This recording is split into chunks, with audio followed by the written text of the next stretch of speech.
Hello to my beautiful family. स्वागत है आपका अपने यूट्यूब चैनल पर। कैसे हैं आप लोग? आशा करती हूँ आप लोग स्वस्थ होंगे, मस्त होंगे। आज मैं आपके लिए लेकर आई हूँ हिंदी साहित्य का इतिहास, काल विभाजन। तो चलिए चलते हैं अपने टॉपिक पर। हिंदी साहित्य में सबसे पहले नाम आता है गार्शा द ताशी का, जिनकी पुस्तक इस्तवार द ला लिटेरेतु हिंदुस्तानी, जो कि क्या है, फ्रेंच भाषा में थी। ये फ्रेंच विद्वान भी माने जाते हैं, हिंदी साहित्य के पहले इतिहासकार भी माने गए हैं और इन्होंने अपनी पुस्तक 1839 में लिखी थी। दूसरे हैं शिव सिंह सेंगर, शिव सिंह सरोज, इन्होंने लिखा था 1883 में। इसके बाद में नाम आता है जॉर्ज ग्रियर्सन का, जिनकी बुक थी the modern vernacular literature of Hindustan 1888 में।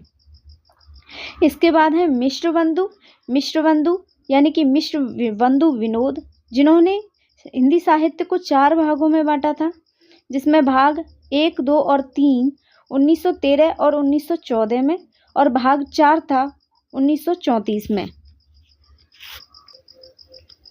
इसके बाद आचार्य रामचंद्र शुक्ल जी ने हिंदी साहित्य का इतिहास 1929 से माना है।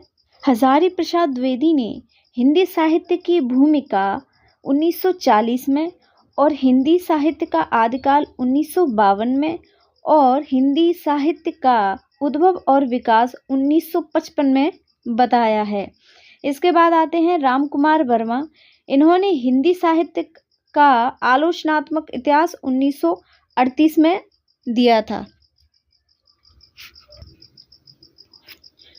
जनवरी 1929 में आचार्य रामचंद्र शुक्ल ने हिंदी साहित्य का इतिहास ग्रंथ लिखा। हिंदी का यह पहला ग्रंथ है। हिंदी साहित्य के इतिहास को 4 भागों में विभाजित किया गया। आदिकाल, पूर्व मध्यकाल यानी कि भक्तिकाल, उत्तर मध्यकाल यानी कि रीतकाल और आधुनिक काल। आदिकाल 1050 से 1375, भक्तिकाल 1375 से 1700, मध्यकाल यानी कि रीतिकाल तो ये था हमारा 1700 से 1900 तक, और आधुनिक काल 1843 से 1900 से आज तक। तो ये हमारे 4 भाग थे हिंदी साहित्य के इतिहास के। इसके बाद आता है पहला ही हमारा आदिकाल। आदिकाल को वीर गाथा काल के नाम से भी जाना जाता है। आदिकाल की प्रमुख विशेषताएं भी हैं, जैसे कि वीर रस की प्रधानता, युद्ध का सजीव चित्रण, ऐतिहासिक घटनाएं, श्रृंगार एवं अन्य रसों का समावेश, प्राकृतिक अपभ्रंश, डिंगल पिंगल भाषा का प्रयोग, आश्रयदाताओं की प्रशंसा एवं उनका यशगान। तो ये क्या है, विशेषताएं हैं। इसके बाद में आदिकाल के प्रमुख कवि और उनकी रचनाएं। तो देखिए, चंद्रवरदाई, जिन्होंने लिखा पृथ्वीराज रासो, नरपति नालह, वीसलदेव रासो, जगनिक परमाल रासो, आलाखंड, सारंगधर, अमीर रासो और दलपति विजय यानी कि खुमान रासो। इन्होंने क्या किया है, ये रासो ग्रंथ लिखे हैं। इसके बाद आता है हमारा भक्तिकाल। तो भक्तिकाल हिंदी साहित्य का स्वर्णिम काल माना जाता है। भक्तिकाल को 2 भागों में बांटा गया है, सगुण धारा और निर्गुण धारा। सगुण धारा भक्तिकाल की इस काव्य धारा के कवियों ने ईश्वर के साकार रूप की लीलाओं का वर्णन किया है। इसे 2 भागों में विभाजित किया गया है। तो एक है राम भक्ति शाखा और दूसरी है कृष्ण भक्ति शाखा। राम भक्ति शाखा में तुलसीदास, जिन्होंने रामचरितमानस लिखा, अग्रदास अष्टायाम, नाभादास भक्तमाल और केशवदास रामचंद्र का। और कृष्ण भक्ति शाखा में सूरदास जी आते हैं, जिन्होंने सूरसागर लिखा, मीराबाई, जिन्होंने मीराबाई की पदावली लिखी, रसखान प्रेम वाटिका, और इस शाखा में अष्टछाप के कवि भी थे। इसके बाद आती है निर्गुण धारा। तो निर्गुण धारा में देखिए, एक आती है ज्ञान मार्गी शाखा और दूसरी आती है प्रेम मार्गी शाखा। ज्ञान मार्गी शाखा यानी कि ज्ञान को ही ईश्वर तक जाने का मार्ग मानकर जिन्होंने काव्य साधना की।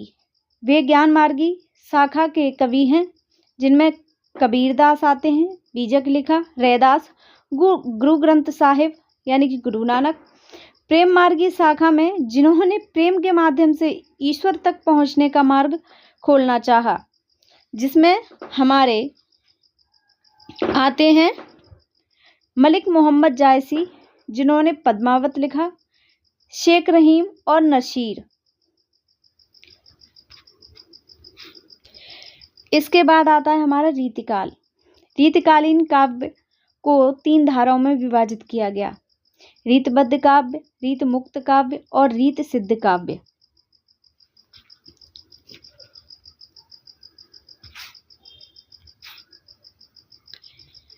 रीतकाल के हमारे कुछ कवि और उनकी रचनाएं हैं, जैसे कि घनानंद, सुजान सागर है इनका।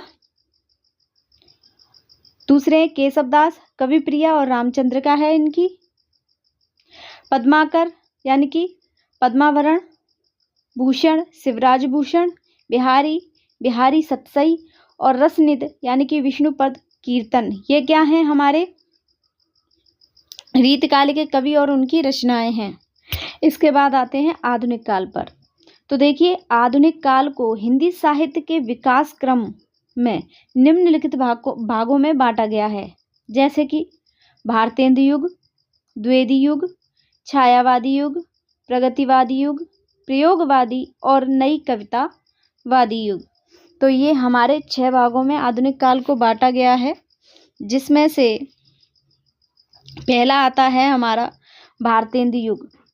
तो भारतेंदु युगीन प्रमुख कवि और उनकी रचनाएं देखते हैं, जिसमें से आते हैं भारतेंदु हरिश्चंद्र, जिन्होंने प्रेम सरोवर, प्रेम फुलवारी। दूसरे आते हैं हमारे प्रताप नारायण मिश्र, जिन्होंने प्रेम पुष्पावली लिखी। जगमोहन सिंह देवयानी, राधाचरण गोस्वामी, नवभक्तमाल, अंबिका दत्त व्यास, भारत धर्म इनकी रचना है। इसके बाद आते हैं द्विवेदी युग पर। द्विवेदी युग के कवि और उनकी रचनाएं हैं। तो द्विवेदी युग में आते हैं मैथिली शरण गुप्त, जिनकी रचना है पंचवटी, जयद्रथ वध और साकेत, ये इनकी रचना है।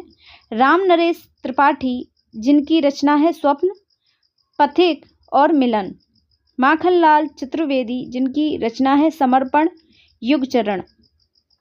महावीर प्रसाद द्विवेदी, जिनकी रचना काव्य मंजूषा और सुमन। 5वें नंबर पर आते हैं हमारे अयोध्या सिंह उपाध्याय हरिओद, इनकी रचना है प्रिय प्रवास रस कलश।